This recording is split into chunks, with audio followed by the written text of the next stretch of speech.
expert handicappers at sportsmemo.com? If not, we have a deal that is impossible to pass up. Right now, you can get every pick from 12 different handicappers this Friday, Saturday, and Sunday for only $99. This includes all sports, all 5% releases from 12 different handicappers for 3 full days. In the history of Wager Talk, Gold Sheet, and Sports Memo, we've never had a deal this good, and the odds are we never will again. All NBA, all college basketball, all NHL, NFL, and soccer, all sports, all 12 handicappers this weekend only at sportsmemo.com.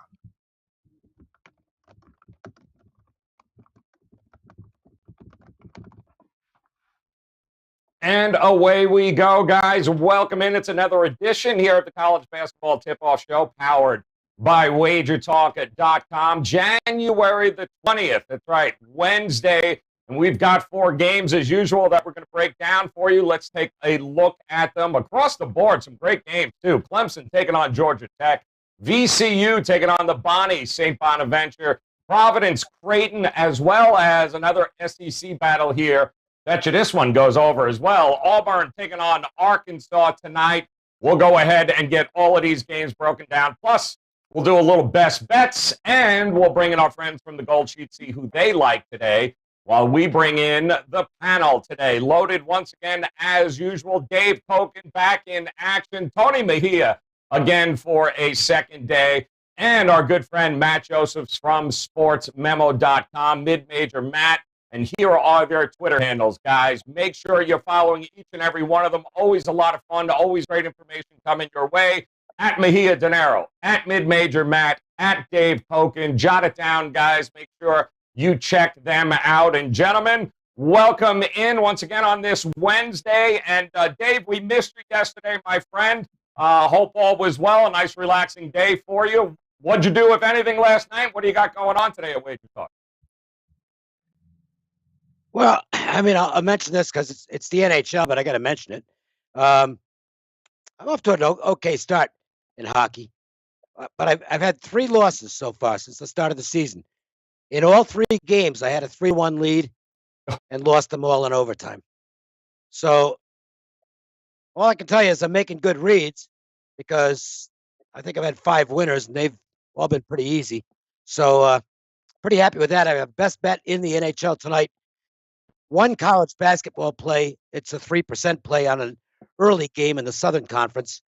And put my golf matchups up for tomorrow, and that's it. Loaded card, guys. Loaded fun this week. A lot of opportunities for you to profit. Make sure you visit Dave at WagerTalk.com. Matt Josephs, mid-major Matt, my friend. Good to see you again. How you been, college hoops-wise? What do you got going on? Well, 1 Illinois point away from a 4-0 day yesterday. Unfortunately, they fell just short on their team total, but had a winner with Seton Hall. Was glad to see that they played well, took advantage of a rusty Villanova team. Had the team total over for Oklahoma against Kansas State. Love fading Kansas State. And had UNC Asheville's team total over as well yesterday, so just 1 point short. And on a 63% run over my last 50 college basketball plays. 4-pack up on sportsmemo.com for this evening's set. There we go. Make sure you guys are checking them out. Mid-Major Matt, also, you just saw the promotion there for 3 days right now at sportsmemo.com. Make sure Matt is one of those handicappers you are checking out, sportsmemo.com. Tony Mejia, my friend, had you on the show yesterday.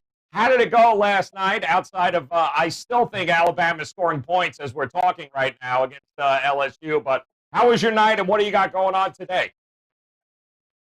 I have a 5% NBA play. NBA was 3-1, so I'm up to 15-5 last 3 days. College was dreadful, 4-7.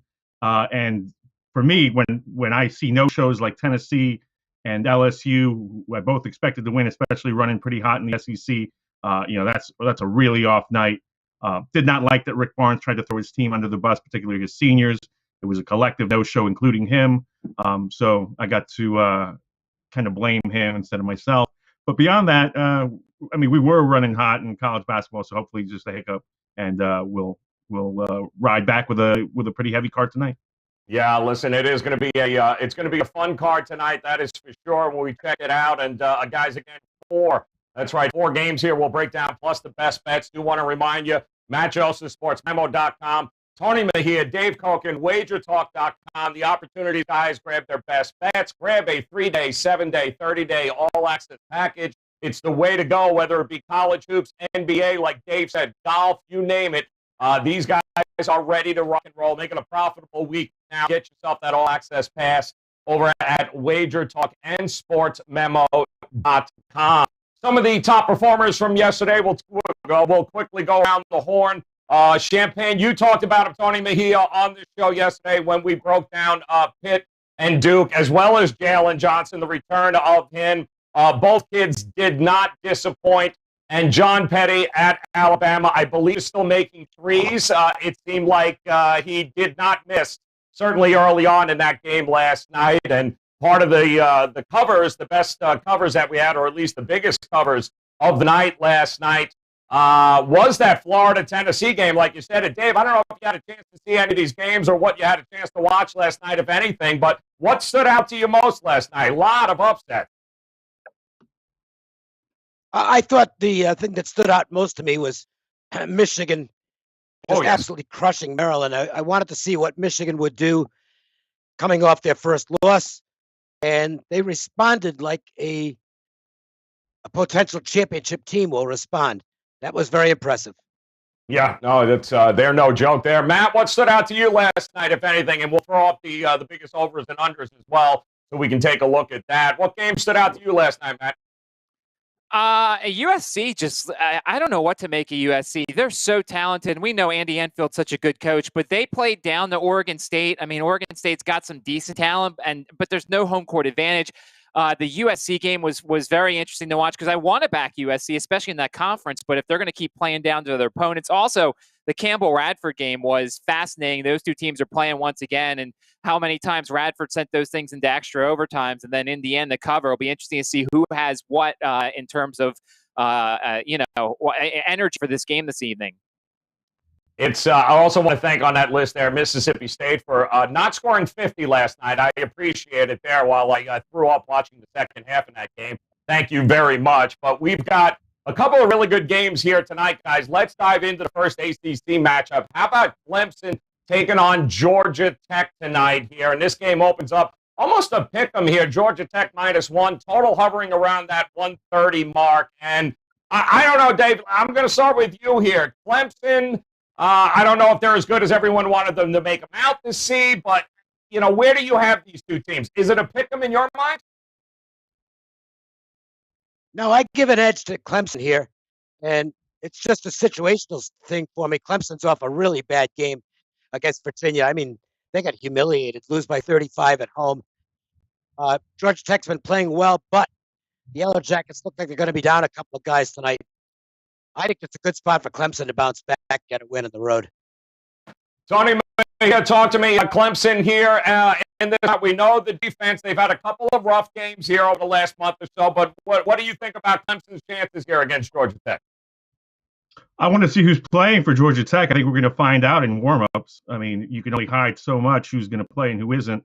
Pastner says they're down a couple guys, didn't specify who, which is fine. That's gamesmanship, but we'll know as long as Moses Wright is available to guard Amir Sims. I give the Georgia Tech Yellow Jackets a chance, but they're coming off a 17-day COVID break. Clemson's COVID break ended with a 35-point loss to Virginia. So, it's not like they're in rhythm. Going into it from an analysis standpoint, you can only back the under. And again, I want to see who's going to play before make any more determinations. Yeah, I'm seeing opens up Georgia Tech at a little -1. It's switched over there, Matt. I'm seeing a couple 1.5 out there toward Clemson at this point. How do you have this game broken down?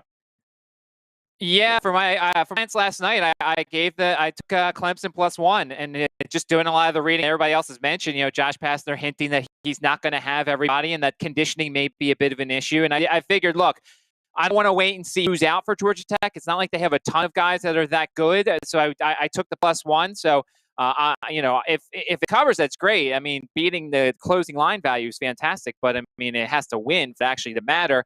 The only thing that's concerning is Georgia Tech throws that kind of junky zone, and Clemson doesn't have a ton of shooters, but I think we get a better effort. Brad Brunell's teams don't lay too many eggs in a row. So I lean to the Tigers here. Glad to get the +1 with the line movement.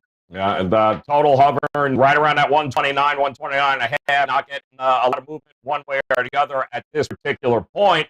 Let's move on to the next game here. Mid-major, Matt, I'm going to start with you. Talk to me about VCU and the Bonnie, St. Bonaventure. This opened up at a 2.5 situation. I'm seeing, actually, I see 3.5 to St. Bonnie's, and then all of a sudden, some buyback. I got -2 in a lot of places total, right around that 139, 139 and a half.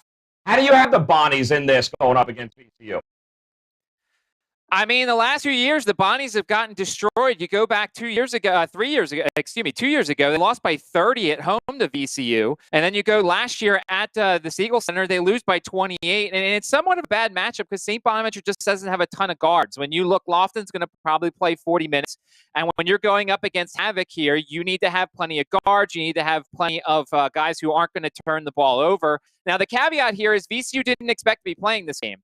This was supposed to be Richmond tonight. Richmond had the COVID issue that they're just getting over. They're going to be playing on Saturday. So instead, the A-10 switched Richmond out and gave VCU the road trip. This was originally supposed to be a long time off for the Rams. And they've played better than expected. You know, I like Ace Baldwin in the backcourt. I like Bones Holland.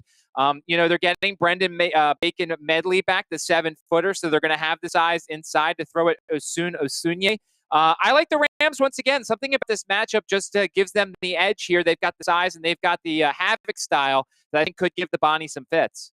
Big Atlantic 10 matchup, Dave. The Bonnies were coming into the season one of the more experienced teams. VCU a little bit younger. How do you see it playing out? Not much of an opinion on the game. I'm really not buying VCU to a great extent. I think they're an okay team, but I think the record's a little bit misleading. I make the Bonnies a little better team. I think the scheduling favors them as well. Not crazy about the line, but I would lean Bonnie here. Leaning Bonnie in it. We do seem to be getting a little bit of love there, Tony Mejia, on the total as it continues to creep up at 140, 140 and a half, up a couple of points here. How are you approaching this game, from the side or maybe a total perspective? Well, definitely from the side. I mean, I think with St. Bonaventure, you're inclined to go under all the time because Osunashuni is the nation's top shot blocker, or one of them, and you know really does a nice job protecting the rim. Mark Schmidt's team protects the basketball and kind of slows tempo down, but this is a contrast in styles with VCU wanting to press and turn you over. I'm in agreement with Dave. You know, none of VCU's wins really impress me. They're a younger group than Mike Rhodes typically has.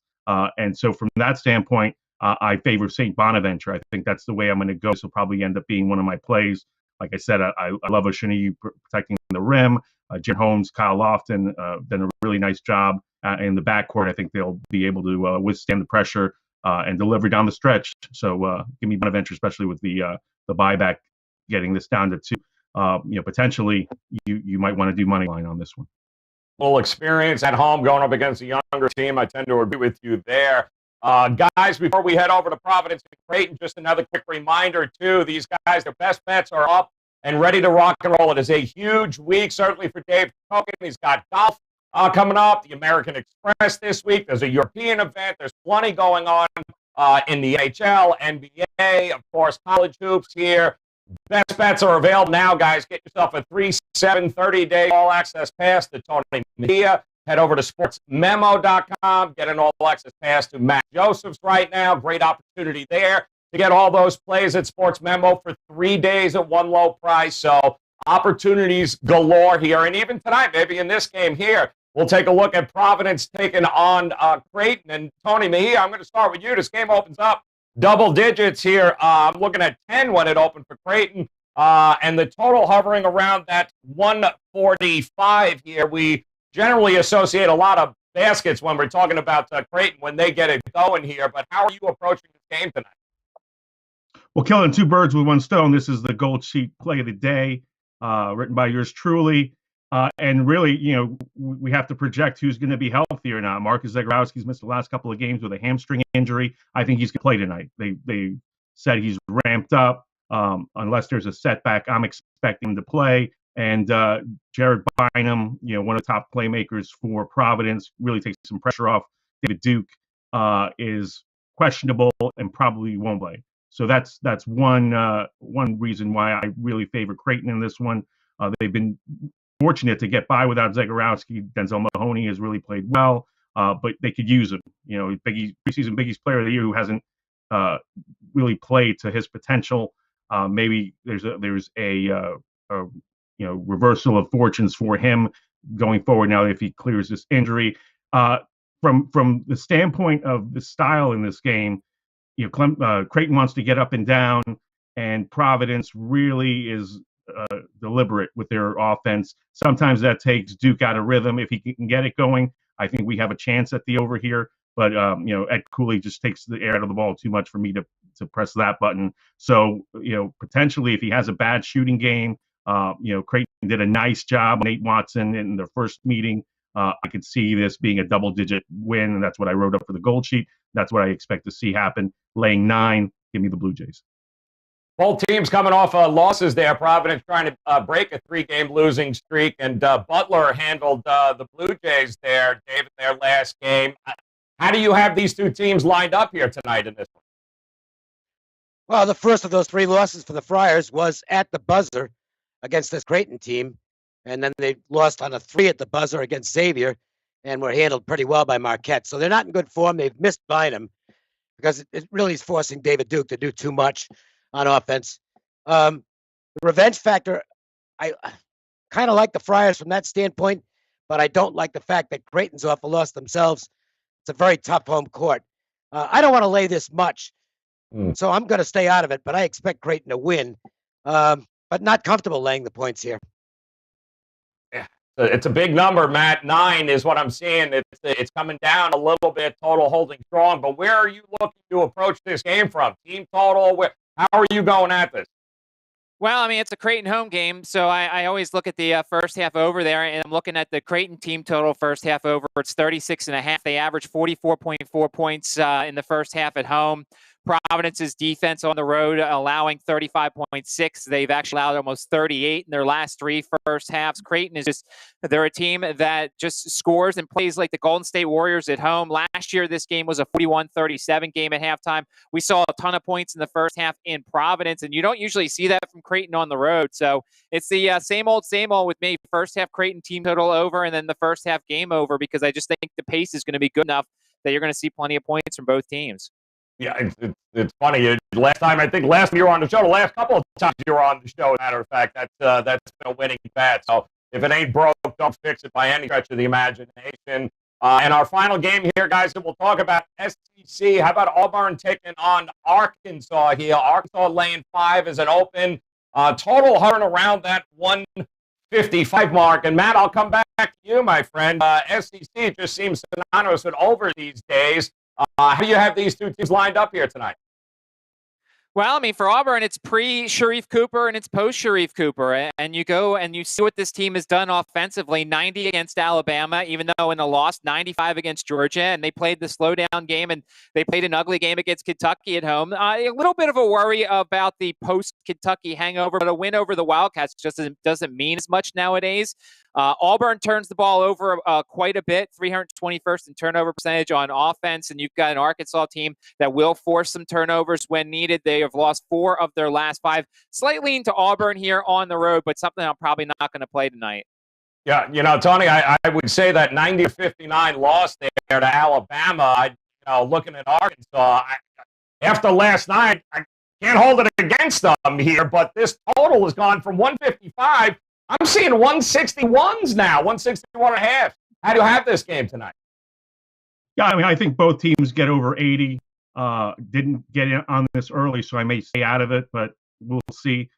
Look, Auburn, like Matt said, pre and post Sharif Cooper, they've already played this game, but without Cooper, turned the ball over too much. So now with a true point guard, I think Auburn's going to be stronger with this. They still don't have Justin Powell back from his concussion.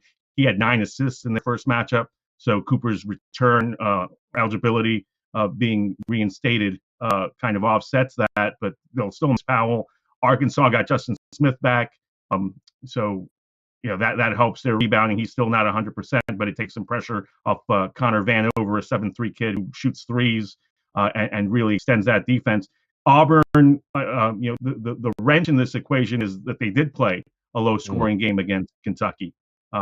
So, from my standpoint, that gives me some pause on the over, but I think that's the way to go in this game because it should be up and down. Razorbacks coming off that horrible game there, Dave. You like them to bounce back at home in this situation? Well, they need a win. I mean, they're 2-4 in the SEC now, so this is kind of a big game for them. Auburn's a really tough team to get a gauge on from this standpoint. Now, I had them against Kentucky because I knew they were going to show up for that game. And then they didn't for a while because they started the game 1-16, I believe, in the field. But they eventually settled in and won the game. Problem is Auburn doesn't have a lot to play for this season. They're not going to be playing in the tournament. They're self-imposed ban. And I just wonder about them circling only a few games as games they're really going to be focused on. Now, this might be one of them because they lost at home to Arkansas. It's a real tough read for me. I mean, Arkansas really needs to win. I don't think they're as good as Auburn, but I'm not sure, even with the revenge, that Auburn's in a playable spot tonight coming off Kentucky. Hate to just say pass it, but that's what I'm going to do. It is a tough. They do need this win. That's a great point, too, with Auburn not having a whole hell of a lot to play for right now with that self-imposed penalty. So it's an interesting spot for both of these teams. Also want to let you guys know, we'll get to our best bets here in just a second, too. But as you had heard Tony mention earlier, his play with our friends at the Gold Sheet, he's going great here in this one, Tony. He loves it, by the way. We love our guys at the Gold Sheet. We certainly encourage you guys to check this out. Ralph, of course, will have this posted up on his Twitter page at CalSportsLV. You can also just head over to Gold Sheet, check out Tony's write-up. I'm sure he's going to have it also out of here, Denaro on Twitter. Let's talk some best bets here. And Tony, you gave us Creighton on a Gold Sheet, my friend. Where are you going to go here on the show for? Yeah, I had Michigan on the Gold Sheet yesterday, so that went a lot better than Tennessee on this show. So hopefully we can knock both of these out. I really like the Kentucky and Georgia over. John Calipari on Monday decided that different guys should start. So he said, if you want to start, go dominate. And that's how they opened practice. And he said multiple new starters emerged. So we'll get to see who that is. But the bottom line is Georgia plays the fastest tempo in the SEC. Really getting out there to kind of disrupt since they're not going anywhere this year. Tom Crean landed a great new recruit. I think there'll be better times ahead for the Bulldogs, but they're a pretty lousy team at the moment. They did get in the arrival of one of their top recruits for this season, and I think he's going to make a big difference for the Dogs. So I do think they'll be able to score on Kentucky, but the Wildcats have such a tough schedule ahead of them that it's really important for some guys to get into a rhythm today. And so I think Calipari will play a lot of people. I don't think that there will be much pulling of the brakes for the Wildcats. So with Georgia dictating tempo, I think we get over. The number was at 145 when I saw it. Now it's at 146, 147. Probably still gonna rise up there, and I love the over. So that's my best bet for tonight. All right, going over in that much. Dave, when I saw the schedule here, I thought in the back, I came across Washington, Colorado. I'm like, Dave's going to go Colorado here. But where are you going with your best bet? Because I don't think Washington wins another game the rest of the year. Who you got tonight for us? Well, I'm not sure what you just said because my sound quality today has been unbelievably bad. I can't hear anything, and I've got an echo. So all I'll do is tell you my best bet, which is Boise State. They are absolutely taking no prisoners. I mean, they've been sensational. And I'm sorry, I sound like Pam Oliver right now, but I've got horrible feedback in my headset. So Fresno State playing their third straight road game out of 4. They just spent the weekend in Nevada. I don't think they've got much of a chance in this game. I'd like Boise to win big. He's going Boise big in there, and I had mentioned I thought you were going to fade Washington here tonight, but let's see where Matt, where are you going here tonight on the card? Well, I'm sorry, I'm not going to the Southland tonight. Sorry, there, Joe. I know how much you love that, but I'm going back to the A10 here, and I'm very surprised at this number. I'm taking under 66.5 points for Duquesne tonight. Now, make sure to shop around. There are some different numbers out there, so make sure to check it out and find the best number. But I mean, the Dukes have had a miserable season so far this year. They're 3-5. They're without Lamar Norman. They're without Sincere Carey. Maceo Austin left the team. He just came back, but he's not playing tonight for the Dukes. And if you look at their last 4 games, they scored 48 at home against Davidson, 48 at home against Fordham, 63 at Dayton, 48 at St. Bonaventure. And now they come home and take on a Rhode Island team that's got some respectable defense. And Duquesne just wants to throw it inside to Weathers. They just want to go and pound inside. Well, there's the Mitchells. Mikel Mitchell for Rhode Island inside. The one thing they do really well is defend the paint. I know it's a road game, so it's a bit of a worry here, but 66.5 points for a team that's barely cracked 60 just once over their last couple games. I think the Dukes continue their struggle as they've slowed down. They don't have the roster depth they thought they would entering this season. So under 66.5 points for Duquesne as they take on Rhode Island. All right, like that play a lot too. And I'm going to look at it. I'm shocked, Tony. Well, it's early yet though, but I'm looking at Tulsa getting 12.5 against Houston here. I know they'll have revenge on their mind, Houston, but this to me has just got sloppiness written all over it. Too good a defensive team, that being Tulsa. I don't know that this is going to be a blowout. 12.5 points. I'll take it with Tulsa.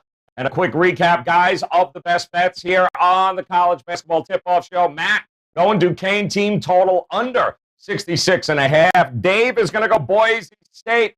Great form, guys. 14.5. Lay it. Tony Mejia likes the Kentucky-Georgia over 146.5. I'm going to grab the 12.5 with Tulsa and our friends at the Gold Sheet. Tony Mejia. Creighton laying 9. And again, guys, want to invite you to head over to not only WagerTalk.com, but also visit mid-major Matt at sportsmemo.com. Grab those 3, 7, 30-day all-access passes right now. Grab every player there. Never missed one. College basketball, NBA, golf, NHL, name it. Right now available at sportsmemo.com and wagertalk.com. NBA tip-off show will come your way in just about an hour here on YouTube. We encourage you guys, hit that bell in the upper right-hand corner. Hit the subscribe button. Tell your friends, tell your neighbors, tell the creepy guy in the cubicle next to you, man. Definitely tune in. Join us again tomorrow. Tony Mejia, appreciate it. Dave Koken, appreciate it. Mid-Major Matt, always a pleasure, my friend. We'll be back tomorrow. Ralph Michaels will join us again, along with Dave Koken. In the meantime, enjoy your day. Best of luck with the plays tonight, guys. We'll talk to you again tomorrow. Have you ever wanted to create your own Wager Talk Dream Team? We're excited to announce you can build your own superstar handicapping lineup using our Pick Your Team program at WagerTalk.com. Even more exciting, for a limited time, you can save up to 55% on your favorite 2 or 3 handicappers and pay as little as $1.99 for a full month of picks. Dave Koken, Marco D'Angelo, Yanni the Greek, Ralph Michaels, Teddy Covers, Hakeem Prophet, Tony Finn, Rob Vino, Brian Leonard. The combinations are endless. Who will make your dream team lineup? Just go to WagerTalk.com, click Pick Your Team, and personally hand-select your handicapping roster. Our Dream Team promotion is only being offered for a little limited time before going back to regular price, so please make sure to take advantage of this incredible offer.